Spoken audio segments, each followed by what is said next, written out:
So hey everyone, once again welcome back to our YouTube channel है So आज चाहिँ म तपाईहरुलाई के देखाउन गइरहेको छु भने हाम्रो मेरो सानो मिनी भिडियोमा मिनी ब्लगमा है नवग्रह जुन चाहिँ हिन्दू धर्ममा है हामीले जो चाहिँ पूजा गर्छ सो त्यही नवग्रह चाहिँ कसरी बनाउँछ र कस्तो कस्तो किसिमको हुन्छ भनेर है so let's make it out है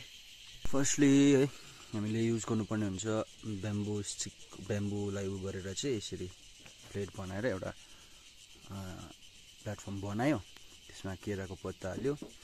त्यसपछि यो यसलाई चाहिँ तुल भनिन्छ हामी चाहिँ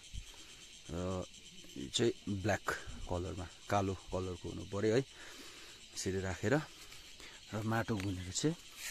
माटोको चाहिँ अब यो 9वटा भइरहेछ है अब यसलाई चाहिँ कस्तो कस्तो प्रकारको शेप दिएर चाहिँ 9 ग्रहको चाहिँ हामी त्यो प्लेटमा राख्ने छौं त्यो हामी बनाउने छौं कम्प्लिट भएपछि तपाईहरुलाई देखाउने छु है so till there keep watching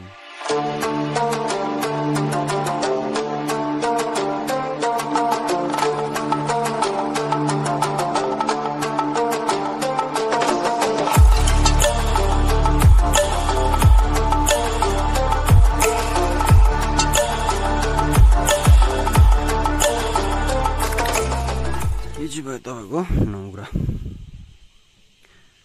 यो आफ्नो अब सिम्बल हो प्लानेटलाई पुज्ने है अब भन्नुपर्दा चाहिँ प्लानेटै हो तर हामी नवग्रह भनेर चाहिँ अब